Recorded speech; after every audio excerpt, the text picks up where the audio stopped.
5 আগস্টের মধ্যে বলে দেশ স্বাধীন হয়েছে। দেশ স্বাধীন হওয়ার পর আমরা তো কোনো স্বাধীন হইলাম না। আমাকে তো 5 আগস্টের পর আরো একবারে 10 ফিট উঁচা করে আমাকে রাস্তাঘাট আটকায় একবারে আয়নাঘরের মতো বানাই দিছে। আমরা এখন সঙ্গ দিয়া আসি, সঙ্গ দিয়া যাই। এভাবে কি মানুষ চলাফেরা করে? দেশের জনগণ কি এভাবে চলাফেরা করে? আমার বাড়ির রাস্তা নাই, আমরা মই দিয়ে আসি যাই, চলাফেরা করি।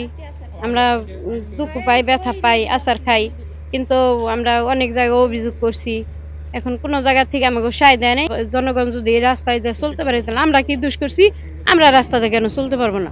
আমি বয়স হয়ে গেছে, যাইতে আসতে পারি না, আমার নাতি পইরা গেল, আমি উঠতে নামতে গেলেও পইরা যাই।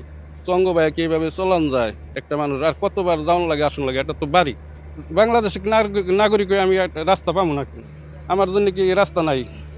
আর যেখানে জায়গা থাকবো সেখানে তো রাস্তা থাকবো, সেখানে তো যাইবো মানুষ। এই রাস্তাটা অনেক দিন ধরে আটকে রাখছে। আর লগিয়া যে যার সামনে জায়গা হ্যাঁ মইরা গেল আমাকে রাস্তা দিব না, এমন ই করে, মানে এমন রাগ দেখায়, ঠেট দিতাছে, অনেক ই করতেছে, ঝামেলা করতেছে। আমাদের এই রাস্তাতে আটতে দিতেছে না। এই পাশ দিয়ে একটু মানুষের জায়গা ছিল, ইন্দাও বান্ডারে করে দিছে। এমদা দুইজনে মিল্লা যুক্তি করে ঘরের লগে দেওয়াল আটকাই দিছে, আরেকজনে ঘর উপর দিয়ে দেওয়াল আটকাই দিছে, আমাকে বাইরে দিতেছে না।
জায়গা কিনতেও চায় যে আমার কাছে কিছু জায়গা আছে, আমার রাস্তা